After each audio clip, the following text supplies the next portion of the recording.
أفضل صلواتك بعدد معلوماتك وبارك وسلم عليه. أعوذ بالله من الشيطان الرجيم. بسم الله الرحمن الرحيم. سلاسل 7 شروع شو پای کې د دوو سلسلو بیان شو، سلسلة الدعوی او سلسلة الدلائل. ورپسې درېمه سلسله سلسلة الشکایات. شکایات دا جمع ده د شکایتون، شکوه ورته ویلی شي، پښتو کې ورته ګیله وایي. په یو خبره باندې د خفګان اظهار، د عدم رضا اظهار، او دا په هغه صورت کې بیانېږي چې کله مخالفین د حق د داعی د تنګولو کوشش شروع کړي، بې ځایه اعتراضات شروع کړي، بې موقع او بې محله سوالونه او اعتراضونه شروع کړي، چې دی خاموش شي، دی لاجواب شي، نو په دې باندې شکایات راځي. او علامت ته شکایت چې دی نو هغه لفظ د قالو وي یا لفظ د قالی، لفظي علامت یې دغه دی. او د دې دوه صورتونه کله شکایت ذکر شي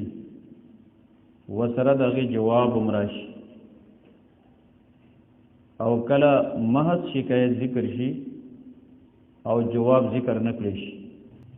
دغه لپاره یو مثال لکه سوره آل عمران آیت نمبر 181. آیت نمبر 181. لقد سمع الله فتاکی سر واوردل اللہ تعالی قول الذین بنا دا کسانو قالو چی دی اوی ان اللہ فقیر بشک اللہ تعالی محتاج دے ونحن اغنیا منگ مالداریو. دا الذین قالون مراد یهود دی. دا مقوله دا خبر دی یهود دا چی ان اللہ فقیر اللہ محتاج دے ونحن اغنیا من مالدار. دا خبره د یهودو و، او دای دا خبره په هغه موقع باندې وکړله چې نبی کریم علیه الصلاۃ والسلام د انفاق حکم وکړو، و انفاق فی سبیل الله وکړي. نو دای خو دې انتهایی بخیله د انفاق مسله په پدای باندې بوج کېدله. دا منافقان چې مونږ د فاصل کې يهودو، خو په ظاهره باندې به د اسلام اظهار کولو او داخلي طور د يهودو. نو مسله د انفاق په پدای باندې بوج کېدله. دای خو چې د اسلام اظهار کولو نه د مفاداتو په بنیاد باندې کولو چې موږ ته سمېلو شي، او دای خو په دین باندې د لګولو پوزیشن کې نو د دای یو پراپګاندا وکړه. وی خدای محتاج شوی دی، د خدای پیغمبر ته ویلي دي چې انفاق وکړئ، مال پیسې راکړئ. خدای غریب شوی دی. د انفاق مقصد خدا دی چې خدای غریب شوی دی، ځکه خو دا پیغمبر علیه السلام د انفاق لپاره خلکو ته حکم کوي. او موږ مالدار یو، موږ به انفاق کوو، موږ به خدای ته پیسې ورکوو. یعنی مذاق وړاو د انفاق په حکم مذاق وړاو کو خلک متنفره کول. نو الله جل جلاله دا شکوه راولېږله چې تاسو هر څه وایي دا د الله تعالی نه پټ نه دي، تاسو دا خبره الله جل جلاله اوري. لقد سمع الله یقینا واورد الله تعالی قول الذين قالوا خبر د خلقو چې هغه اووي استهزاء. دا د استهزاء په تور باندې وي، د ټوکو په تور باندې د حکم شرعي مذاق وړاو او دا قالو پکې لفظي علامت دی ځکه د قالو نه وروستو د دې اعتراض دی د دې غلطه پراپګاندا ده او د دې هغه استهزاء ده لقد سمع الله قتاكي سره واوریدل الله تعالی قول الذين بنادا كسانو قالوا چې دوی ان الله فقير بشک الله تعالی محتاج دی ونحن اغنياء او منګه مالدار یو نو ورپسې سنكتب ما قالوا یقینا لیکو منګه سین کله د استقبال لپاره راځي او کله د تاکید لپاره راځي عموما د استقبال لپاره راځي او کله کله د تاکید لپاره استعمالي لکه مختصر المانی کې شعر باقاعده ورکړل دی سأطلب بعد الدار عنكم لتقربوا وتسكب عيناي الدموع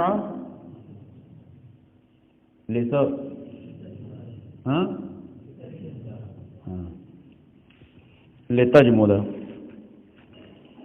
نو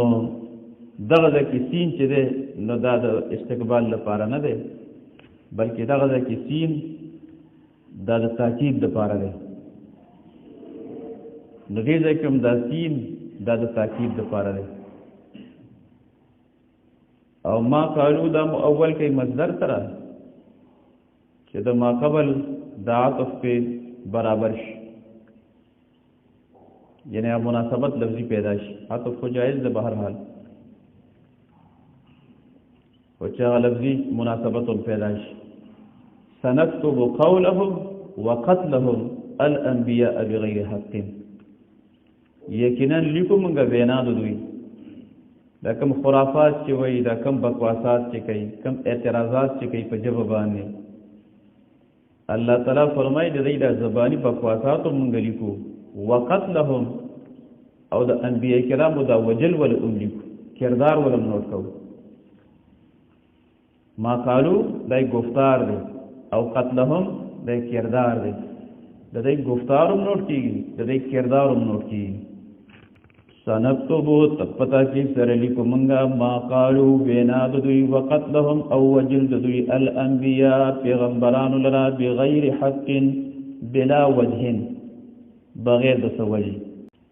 دا بغیر حق کیس چې په دې ځای کې او دې مضمون والا چې نور آیتونه راځي پای کې دا غیر واقعي ده دا غیر اتفاقی ده او دا غیر اعتراضی نه ده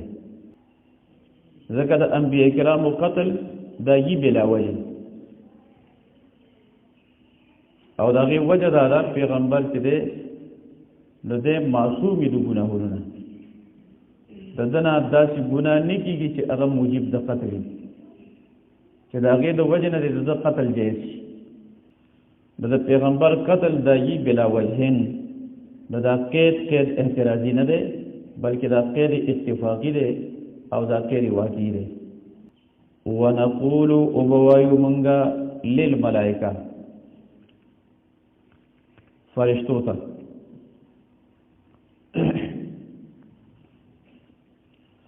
ونقول وبوایو منغا فرشتو ته ذوقوا ونقول بلسان الملائکه ونقول بلسان الملائکه وبوایو منغا کفارو ته دی منافقینو ته دی یهودو ته خو د فرشتو په جواب وته وایو ذوقوا اسکی تاسو عذاب الحریق عذاب د اور الحریق اسم النار حریق دا د اور نوم دی نار وتم وای حریق وتم وای نو دا مثال شو د پاره د شکایت او د پاره د شکوا او لفظي علامت پکې راځي قالو ان الله فقير او ډېر صورتونو کې بعد هغه مضمون ان شاء الله راځي که اجمالاً ځان سره یو ځای نمبرم نوٹ کړئ سورې بنی اسرائیل د آیت نمبر 90 نه واخلئ تر 93 پورې په دې کې شکایات دي سورې حامیم سجدہ آیت نمبر 5 څلورمه سلسله سلسله التخفیفات والتبشیرات، د تخفیفات او د تبشیرات سلسله.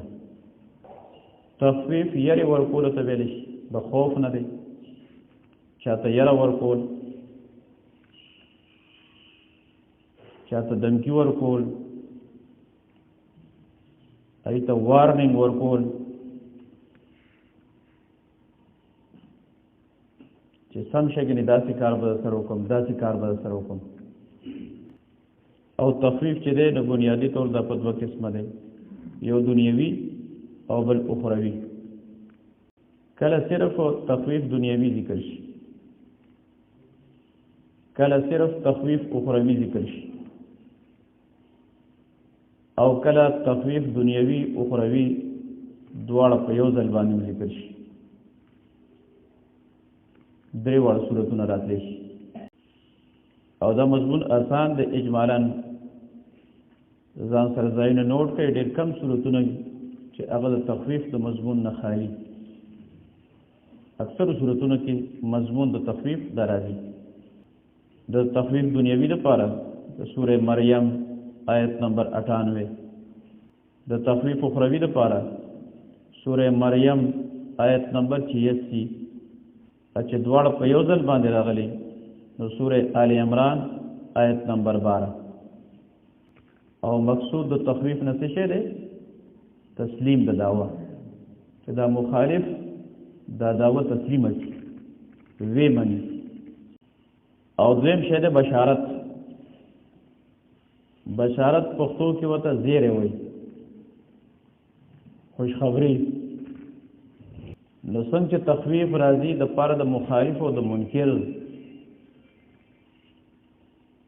نو بشارت راځي د پاره د منونکي،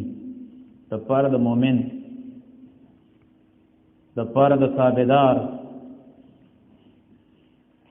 د پاره د متقی او پرهیزګار.